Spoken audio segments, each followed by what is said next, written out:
तो question number 8 हमारा क्या कह रहा है, जो हिंदी सामान्य ज्ञान का मैंने अगले वीडियो में 7 नंबर तक कंप्लीट किया था। इसके बाद 8वां नंबर जो हमारा है, 8वां नंबर प्रश्न क्या कह रहा है कि नीचे दी गई रचनाएं किस कवि की हैं। यहाँ पर रचनाएं दी गई हैं क्वेश्चन के नीचे, और हमें बताना है कि किस कवि की ये रचनाएं हैं जो दी गई हैं। तो यहाँ पर जो हमें दी गई हैं वो है चिदम्बरा, उत्तरा, कला और बूढ़ा चांद, पल्लव। तो यहाँ पर ये रचनाएं दी गई हैं, हमें बताना है कि ये रचनाएं किस कवि की हैं। तो यहाँ पर 4 ऑप्शन दिया गया है, सुमित्रा नंदन पंत, अज्ञेय, केदारनाथ सिंह और सुभद्रा कुमार चौहान।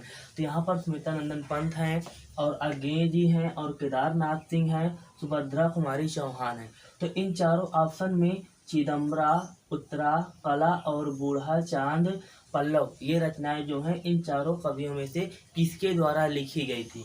तो यहाँ पर जो हमारी चिदम्बरा, उत्तरा, कला और बूढ़ा चांद, पल्लव जो हैं ये हमारी सुमित्रा नंदन पंत द्वारा रचित कविताएं हैं। सुमित्रा नंदन पंत द्वारा ये लिखी हुई कविताएं हैं। तो इनका जो राइट आंसर हो जाएगा ऑप्शन नंबर बी, सुमित्रा नंदन पंत।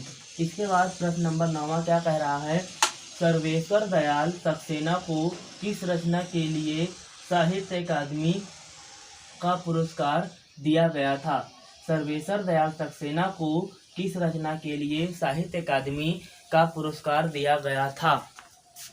तो जो खूटियों जो यहाँ पर सर्वेश्वर दयाल सक्सेना को, तो फिर सर्वेश्वर दयाल सक्सेना को किस रचना के लिए साहित्य अकादमी पुरस्कार दिया गया था। तो यहाँ पर ऑप्शन नंबर ए है, खोटियों पर टंगे लोग, क्या कह कर पुकारूं, जंगल का दर्द, गर्म हवाएं। तो यहाँ पर जो सर्वेश्वर दयाल सक्सेना को किस रचना पर दिया गया था, तो वो कौन सी रचना है, तो वो रचना हमारी ऑप्शन नंबर ए, खूंटियों पर टंगे लोग। ये उनकी एक ऐसी रचना है जिस पर उन्हें साहित्य अकादमी का पुरस्कार दिया गया था 1883 में शायद। तो इसके बाद हमारा जो क्वेश्चन नंबर अगला है, क्वेश्चन नंबर 10 क्या कह रहा है कि किष्किंधा का भाग किसके शासन का हिस्सा था। जो हमारा एक किष्किंधा है, किष्किंधा का भाग किसके शासन का हिस्सा था।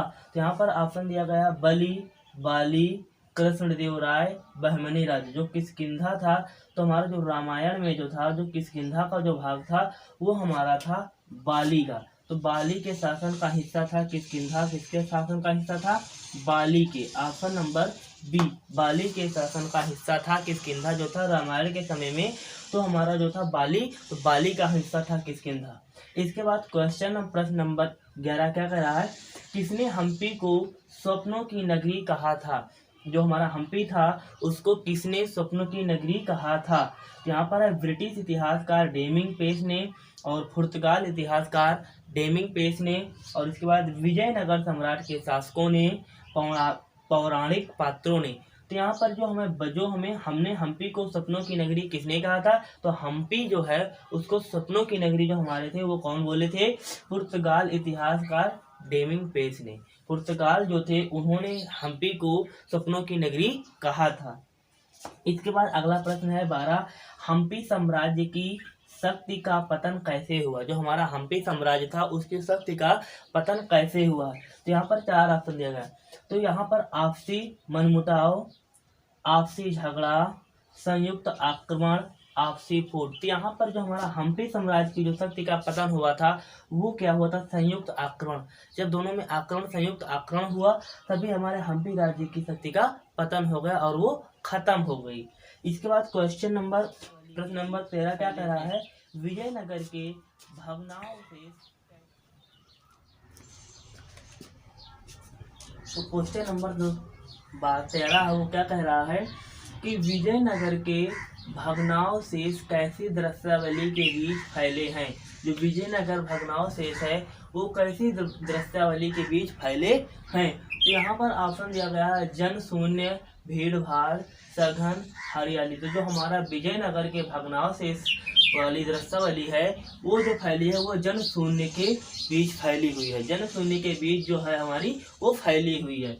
तो विजयनगर के भग्नावशेष कैसी दृश्यावली के बीच फैली है, तो जन शून्य दृश्यावली के बीच फैली है। प्रश्न नंबर 14 क्या कह रहा है कि विरूपाक्ष का समानार्थी शब्द पहचानिए। यहाँ पर जो विरूपाक्ष है, विरूपाक्ष का समानार्थी शब्द क्या होगा।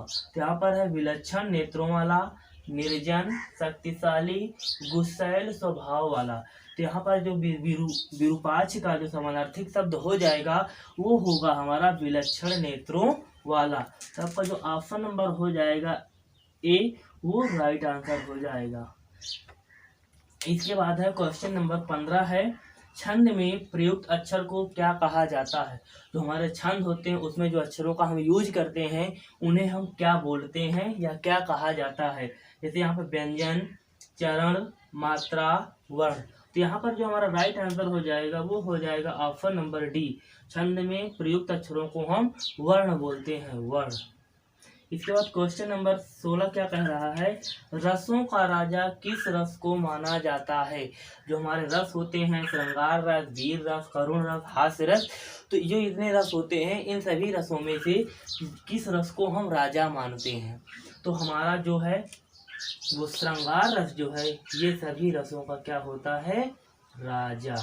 तो जो हमारा सभी रसों का राजा कौन होता है, श्रृंगार रस। ऑप्शन नंबर बी, श्रृंगार रस।